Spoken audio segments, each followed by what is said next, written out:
In this video, we are going to explore combat in the Great War. There are two types of combat attack: ranged attacks and melee attacks. These two basic attacks can be modified by tactics cards, but we will talk more about those later. Also in this video, we will discuss unit damage, unit strength, and how you actually destroy the opposing player's units. Before we get started, let's see what a unit actually looks like. Units or unit cards are the markers that represent your forces in this game. Unit cards have a front, face side, and a back fog of war side. We will discuss fog of war in detail later, but all cards in an opposing army share a fog of war side, so if they are showing their fog of war side, the enemy player will not be able to tell your units apart. A unit card is made up of 3 key pieces of information shared across all factions in the game. In the bottom left corner of the card is the unit classification marker.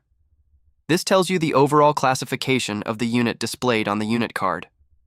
In this case, the card is classified as an infantry unit, but there are also artillery unit and experimental unit classifications. Unit classifications types all broadly share a set of rules, so it is important to be aware of this information. The second piece of key information is the unit type indicator, which is listed on the bottom right of the card. If you do not recognize the unit picture or name, the unit type symbol is shared across all army factions. If you check the game screen guide, you can quickly reference the symbols on the guide with the ones on your card for easy lookup. The last piece of information is the unit name and picture background. This information is purely for game flavor and immersion.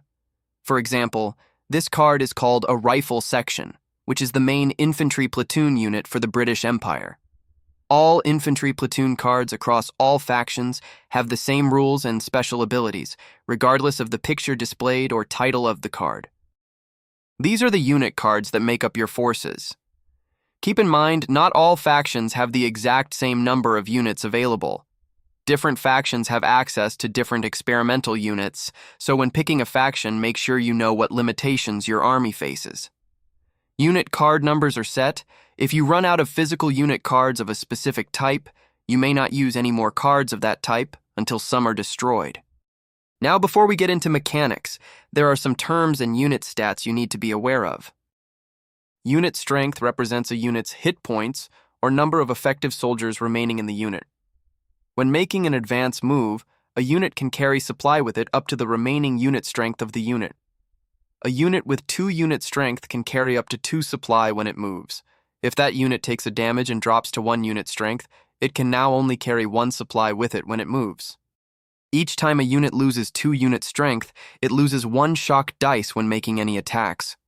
For example, let's take a unit with 4 unit strength. This unit rolls 3 shock dice when making ranged or melee attacks. In this example, the unit will lose 2 unit strength from an enemy attack. In subsequent attacks, that unit will now only roll 2 shock dice when making any ranged or melee attacks.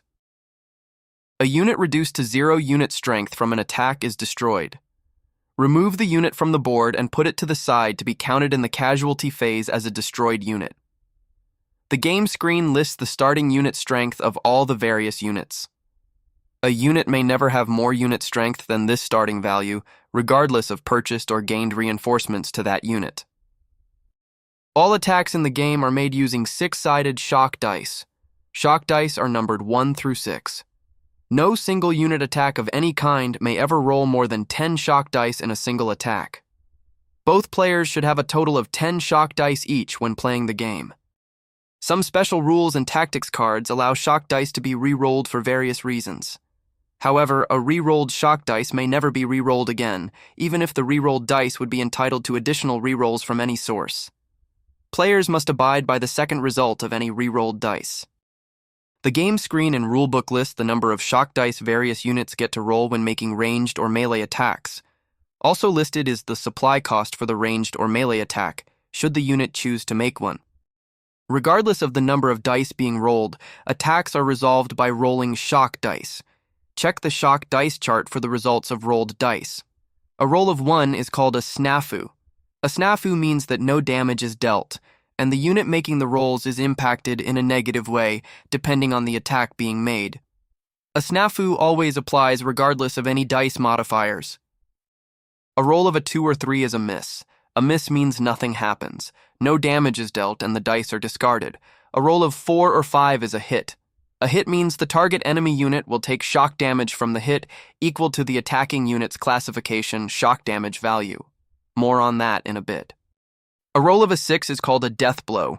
A death blow is critical damage which has been dealt as a result of a highly successful attack.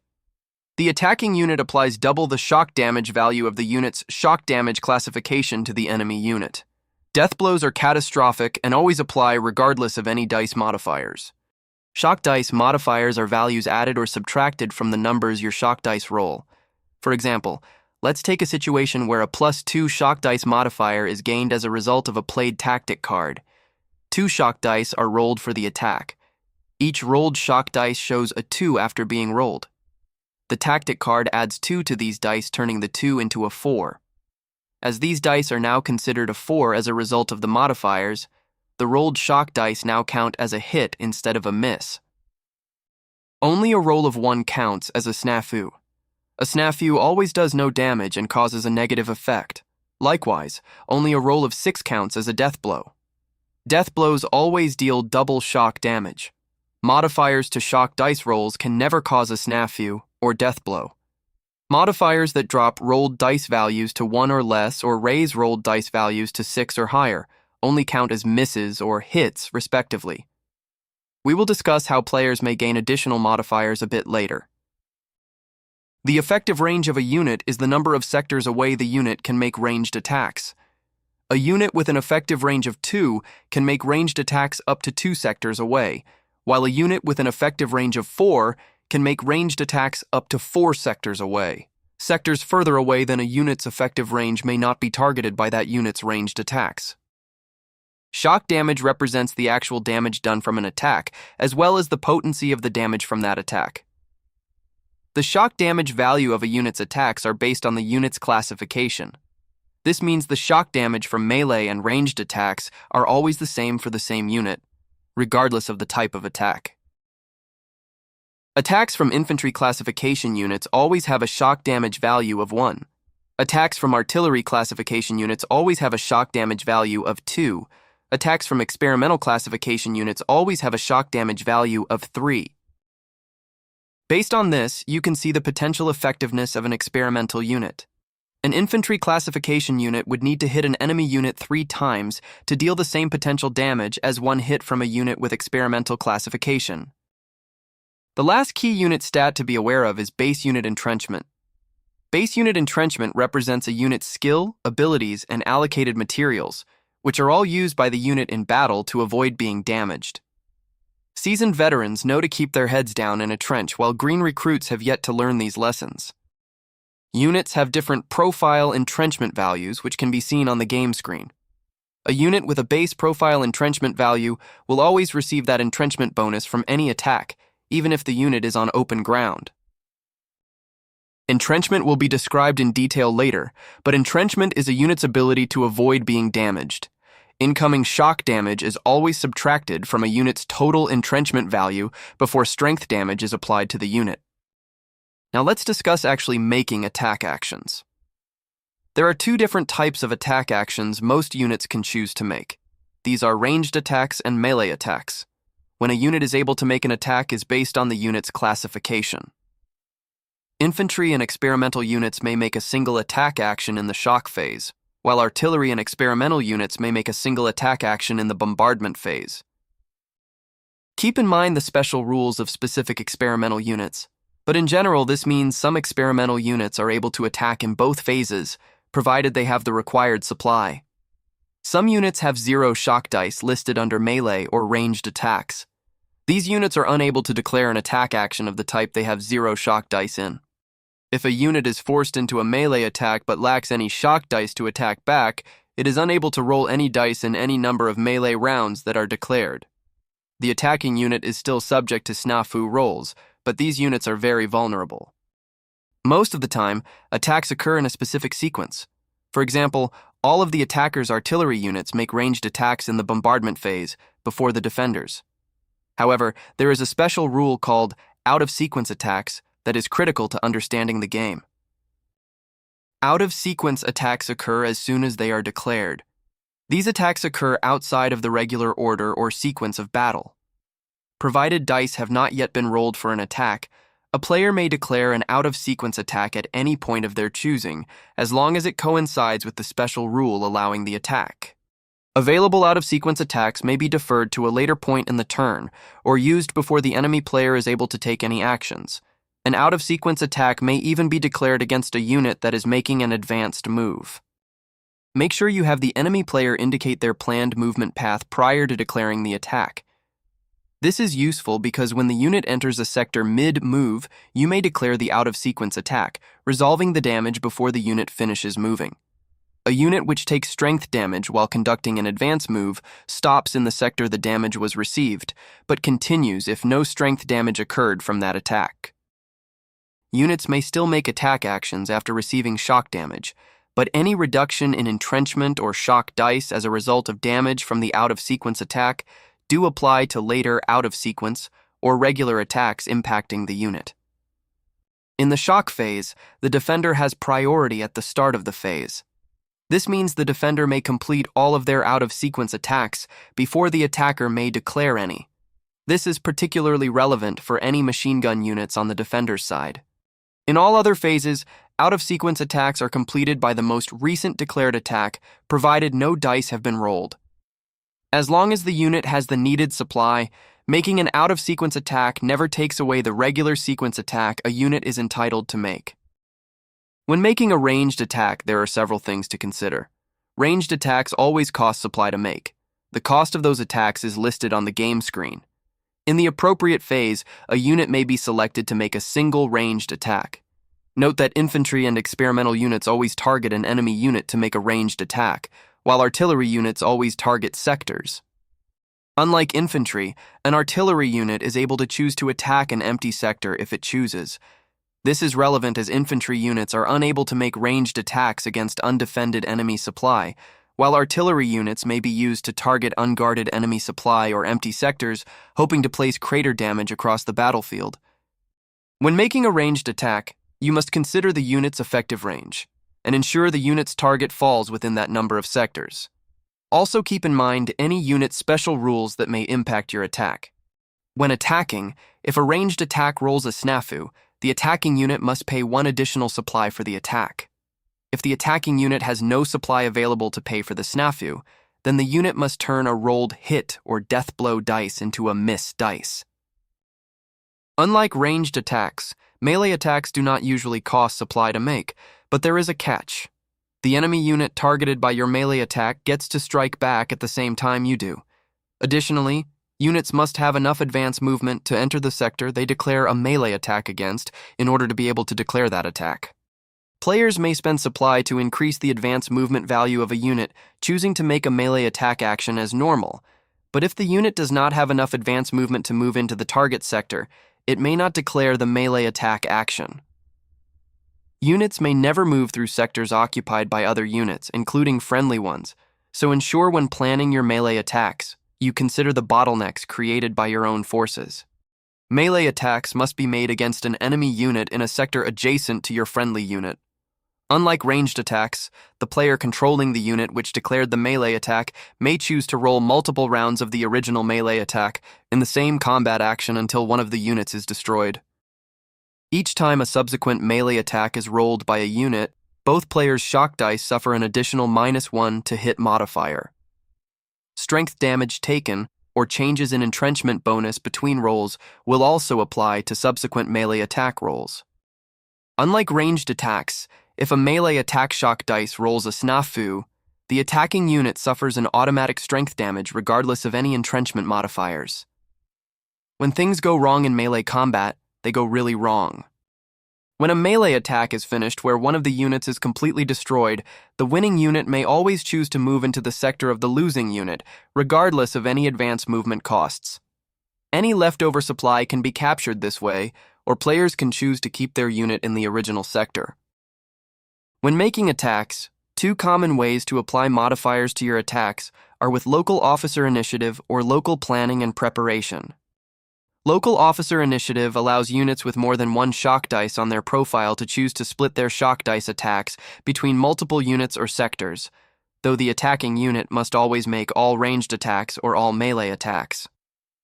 This is especially useful for artillery or machine gun units with multiple shock dice. For each additional sector or unit targeted in this way, the unit making the attack suffers a -1 modifier to all of the shock dice it rolls in all of the sectors it attacks, for each additional sector targeted.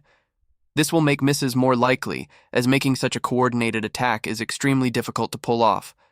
Remember, only a roll of 6 is considered a death blow, and only a roll of 1 is considered a snafu, regardless of any shock dice modifiers. Local planning and preparation instead allows a unit to focus on a single attack. While it may be tempting to obliterate a nearly destroyed unit with overwhelming fields of fire, this does carry some risk. Sometimes, a solid plan can achieve a better result. Units with a shock dice attack characteristic of greater than 1 may choose to forego rolling a number of additional shock dice, leaving a minimum of 1 shock dice to roll for the actual attack. If they do so, rather than rolling additional shock dice, they instead gain a +1 modifier to any of the remaining shock dice they are preparing to roll, for each shock dice given up in this way. Remember, only a roll of 6 is considered a death blow, and only a roll of 1 is considered a snafu regardless of any shock dice modifiers. Mixing officer initiatives with local planning may be prudent to see success on the battlefield.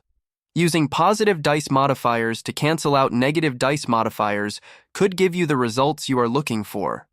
You can focus on 2 important sectors, suffering a negative shock dice modifier, but then reduce the number of shock dice you roll by 1 to remove that penalty.